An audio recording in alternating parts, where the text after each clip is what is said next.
ओम आज 2082 साल असार 14 गते शनिबार पातञ्जल योग सूत्रहरूको व्याख्या गर्ने क्रममा आज साधन पाठको सूत्र नम्बर 14 माथि प्रकाश पार्न गइरहेको छु।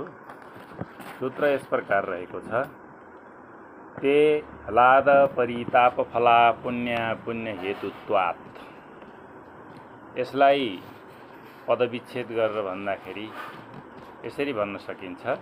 ते हलादः परितापः फला पुण्यः अपुण्यः हेतुत्वात्। अब यी प्रत्येक शब्दहरूको अर्थ क्रमशः भन्दै जान्छु म। ते भनेको तिनीहरू भन्नाले जाति, आयु र भोग, अर्थात् जाति भन्नाले जुनी, जन्म, चोला र भव भनेर बुझ्नु पर्दछ।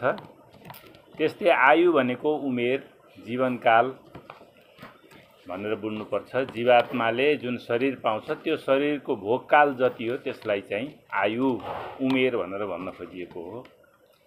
भने भोग भनेको सुख दुःख र सुख दुःखका साधनहरू। सुख दुःखका साधनहरू भन्नाले धन, सम्पत्ति, इष्ट मित्र, परिवार, यो सबै साधनहरू हुन्। तिनीहरू सबै जाति, आयु र भोगहरू भन्ने यो अर्थ हो तेको।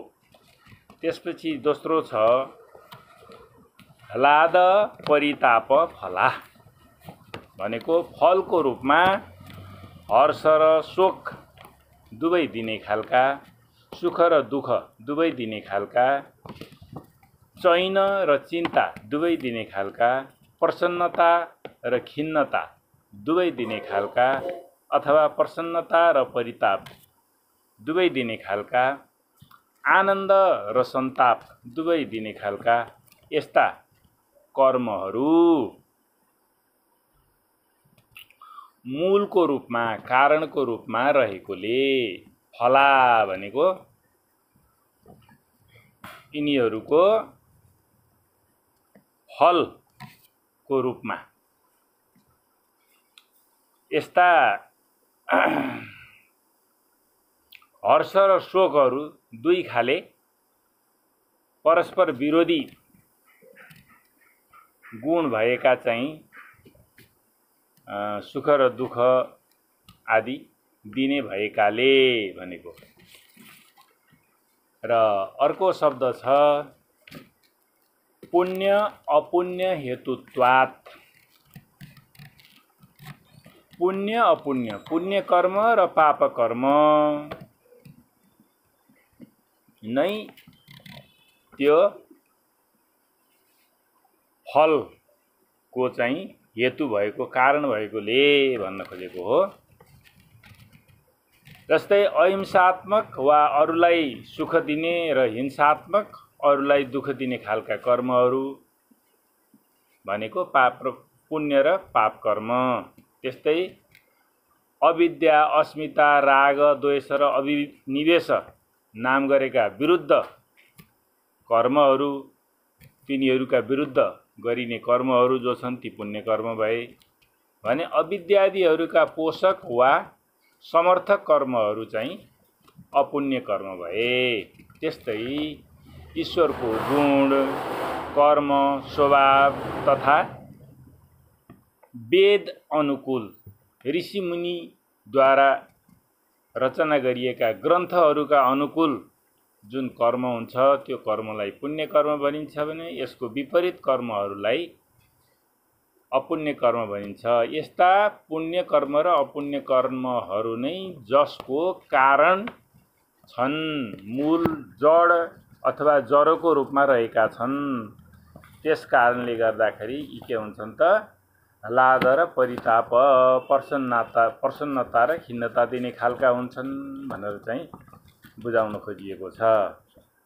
त्यस्तै मैत्री, करुणा, परोपकारयुक्त कर्महरूलाई पुण्य कर्म भनियो र क्रोध, लोभ, मोहमूलक र हिंसा अनि इन्द्रिय, मन आदिमा अनुरक्त कर्महरूलाई चाहिँ अपुण्य कर्म भनियो। गौडपाद प्रभुले चाहिँ के भन्नुहुन्छ भनेदेखि यम नियम दया र दान यी पुण्य कर्म हुन् अनि यिनका विरोधी जे जति छन् ती सबै अपुण्य कर्म हुन्, पाप कर्म हुन्। गीतामा के भनिएको छ? धृति क्षमा दमोस्तेयम शौचमिन्द्रिय निग्रह धीरविद्या सत्यम क्रोध दशकम धर्म लक्षणम। धर्मका लक्षण 10वटा हुन्छन् अरे। धृति भनेको सन्तोष, क्षमा, दम भनेको इन्द्रिय मनलाई निग्रह गर्ने, दमन गर्ने, अस्तेय चोरी नगर्ने, शौच शुद्ध बस्ने, इन्द्रिय निग्रह इन्द्रियहरूलाई चाहिँ दमन गरेर राख्ने।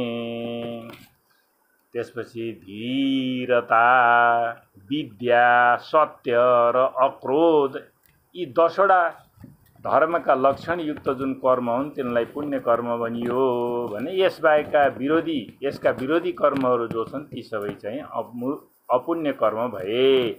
यस्ता कर्महरू मूल कारणको रूपमा रहेको हुनाले ती जाति, आयु र भोग भन्ने जुन कर्मका फलहरू छन् तिनले जीवात्मालाई दुःख र सुख, प्रसन्नता र खिन्नता दुवै बराबरी रूपमा दिन्छन् भन्ने यस सूत्रमा भन्न खोजिएको छ। अब यसको छोटकरीमा अर्थ भन्नु पर्दाखेरि ती जाति, आयु र भोग पुण्य कर्म र अपुण्य कर्मको कारणले गर्दाखेरि प्रसन्नता र खिन्नता दिने खालका हुन्छन् भनेर चाहिँ यसको छोटो अर्थ हो। अब पुण्य कर्मको फल कस्तो हुन्छ त भन्दाखेरि देव योनि वा मनुष्य योनिमा जन्म हुन सक्छ। सुखी, विद्वान र धार्मिक अनि सम्पन्न पितामाताहरूको परिवारमा जन्मन सकिन्छ। ईश्वरको स्तुति, प्रार्थना, उपासना गर्ने स्वतन्त्रता, साधन र सुविधा प्राप्त हुन्छ। मोक्षका लागि प्रयत्न गर्ने सबै अवसरहरू उपलब्ध हुन्छन् भने यता अपुण्य कर्मको फल के हुन्छ भन्दा पशु, पन्छी वा तिर्यक योनिमा जन्म हुन्छ। नारक योनि प्राप्त हुन सक्छ। नारक योनि भनेको नर्कमा जाने, नर्कको योनि। अनि दुखीको घरमा जन्म हुन सक्छ। दुःखप्रद जीवन हुन्छ, दुःखदायी जीवन हुन्छ। त्यस्तै यता पुण्य कर्ममा प्राप्त हुने सुविधाहरू, स्वतन्त्रताहरू यसमा प्राप्त हुँदैनन्। मोक्ष कसरी हुने, कसरी मुक्ति प्राप्त गर्ने भन्ने कुराको चेतना नै हुँदैन। यस किसिमको अवस्था हुन्छ भने कपिल मुनिले आफ्नो सांख्य दर्शन नाम गरेको ग्रन्थमा के भन्नुभएको छ भनेदेखि योगीका लागि पुण्य कर्म र अपुण्य कर्म दुवै चाहिँ दुःखदायी छन् र यो कुरा सारा विवेचकहरूले पनि समर्थन गरेका छन् भनेर कपिल मुनिले भन्नुभएको छ। योग सूत्र सारमा यसको बारेमा के भनिएको छ भनेदेखि विषय भोग गर्दस्य वृद्धिर्या दृश्यते नृषु परिणामो हिसा प्रोक्ता ज्ञेयोऽसौ दुःखदायिनी तापस्तु द्वेष एवासौ भोगस्य परिपन्थिनी भोगस्य स्मृतिहेतु त्वात् संस्कारो दुःखदायिनी। भन्नुको अर्थ के भनेदेखि विषय भोगमा जसको बढी तृष्णा छ त्यो तृष्णाको परिणाम के हो त भन्दाखेरि दुःखदायी हुन्छ र त्यो तापपूर्ण हुन्छ र भोगको स्मृतिले जुन संस्कार बन्दछ त्यो संस्कार पनि के हुन्छ दुःखदायी हुन्छ। दुईटै कुरा, भोगमा जुन तृष्णा हुन्छ त्यसबाट पनि दुःख प्राप्त हुन्छ, फेरि भोग गरिसकेपछि जुन संस्कार बन्दछ त्यसबाट पनि दुःख हुन्छ। दुःखै दुःख मात्र छ भनेर यसमा भनियो। अब गीताको अध्याय 4 को 17, 18, 19 र 20 नम्बर श्लोकमा के भनियो भनेदेखि कर्मणो ह्यपि बोद्धव्यम बोद्धव्यं च विकर्मण अकर्मणश्च बोद्धव्यं गहना कर्मणो गति। कर्मलाई पनि बुझ्नु, विकर्मलाई पनि बुझ्नु र अकर्मलाई पनि बुझ्नु यो सामान्य कुरा होइन। कर्म भनेको मात्र शरीर इन्द्रियहरूले गर्ने क्रियालाई कर्म भनिएको होइन। शास्त्र समर्थित, शास्त्र विहित जो क्रियाहरू हुन् तिनलाई मात्रै कर्म भनिन्छ र शास्त्र वर्जित जो क्रियाहरू हुन् तिनलाई चाहिँ विकर्म भनिन्छ भने केही नगरिकन बस्नुलाई अकर्म भनिन्छ। यसरी कर्म विकर्म र अकर्मलाई छुट्याएर जसले आफ्नो जीवन जिउन सिक्यो ऊ मात्रै चाहिँ यो 84 को चक्रबाट मुक्ति पाउन सक्छ भन्ने यसमा। त्यस्तै 18 नम्बरमा के भन्छ, कर्मण्य कर्मयः पश्येद कर्मणि च कर्मय सबुद्धिमान मनुष्येषु सयुक्त कृष्ण कर्मकित। जसले कर्ममा अकर्म देख्छ, अकर्ममा कर्म देख्छ त्यो नै के हो त मनुष्यहरू मध्ये बुद्धिमान हो। त्यसले सम्पूर्ण कर्म गर्दै नगरेर पनि उसले सम्पूर्ण कर्म गरेको ठहरिन्छ भनेर चाहिँ यसमा भनिएको छ। त्यस्तै 19 नम्बरमा भन्छ, यस्य सर्वे समारम्भा काम संकल्प वर्जिता ज्ञानाग्नि दग्ध कर्माणम तमाहु पण्डितम बुधा। जसका समारम्भ भनेको कामहरू सुरुवात, जसले जुन काम गर्दछ ती कामहरू सबै संकल्प वर्जित हुनु पर्यो। यसो गर्छु उसो गर्छु भन्ने चाहना र तिहनाबाट रहित भएर, कामनाबाट रहित भएर जसले त्यो काम गर्दछ त्यसले के गर्दछ त भन्दा ज्ञान रूपी अग्निले सम्पूर्ण कर्महरूलाई जलाएको हुन्छ र त्यो निष्काम कर्मी बनेको हुन्छ र त्यसलाई चाहिँ विद्वानहरूले पण्डित भनेर भन्ने गरेका छन्। त्यो मात्र वास्तवमा पण्डित हो। शास्त्र पढेर अर्थ लगाएर मात्र पण्डित हुँदैन कि त्यो कुरालाई बुझ्न सक्नु पर्यो, निष्काम बन्न सक्नु पर्यो। अन्तिम 20 नम्बर श्लोकमा के भनिएको छ भने, त्यक्त्वा कर्मफला सङ्गम नित्यतृप्तो निराश्रय कर्म व्यवि प्रवृत्तोपि न वै किञ्चित करोति स। कर्मको फलको आश नगरिकन नित्य तृप्त भएर सन्तुष्ट भएर कुनै कुराको पनि आश्रय नलिएर, कुनै कुराको पनि लोभ लालच र संग्रह नगरेर जसले कर्म गर्दछ ऊ बस्दछ, ऊ कर्ममा अप्रवृत्त भए पनि उसले सबै कर्महरू गरेको हुन्छ भने सबै कर्म गरे पनि उसले कुनै कर्म नगरेको ठहरिन्छ। यसरी निष्काम कर्मी बन्न सक्यो भने मात्रै 84 को चक्रबाट मुक्ति पाइन्छ। अध्याय 2 को 56 नम्बर श्लोकमा के भनिएको छ, दुखेष्वनुद्विग्न मना सुखेषु विगत स्प्रिय वीतराग भय क्रोध स्थित धीर मुनिरुच्यते।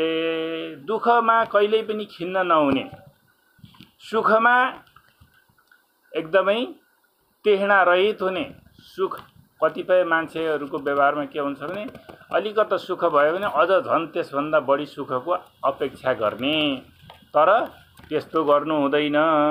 सुखमा पनि निष्क्रिय हुनु पर्यो, तेहना रहित हुनु पर्यो अनि राग भय क्रोधबाट चाहिँ अलग हुनु पर्यो। वीतराग भय क्रोध त्यस्तोलाई स्थित प्रज्ञ स्थिर चित्त भएको व्यक्ति भनेर चाहिँ बुझ्न सकिन्छ। स्थिर चित्त भइसकेपछि मात्रै उसले साक्षात्कार पाउँछ र मुक्त हुन्छ भनेर यस सूत्रमा मूल रूपमा जुन जाति आयु र भोग नाम गरेका कर्माशयका फलहरू छन् तिनीहरू पुण्य अपुण्य कर्महरू मूल कारणको रूपमा रहेको हुनाले दुःखदायी पनि हुन सक्छन्, सुखदायी पनि हुन सक्छन् भन्ने अर्थ यस सूत्रबाट प्रष्ट पारिएको छ र यस सूत्रसँग सम्बन्ध शास्त्रका विभिन्न प्रसङ्गहरू पनि यहाँ उल्लेख गरियो। अब यी जाति आयु र भोगमा सुखदायी र दुःखदायीमा पनि योगीहरूको लागि सबै दुःखदायी हुन् भन्ने कुरालाई थप व्याख्या गरिनेछ आगामी सूत्रमा। यति भन्दै आजलाई यति। ओम धन्यवाद।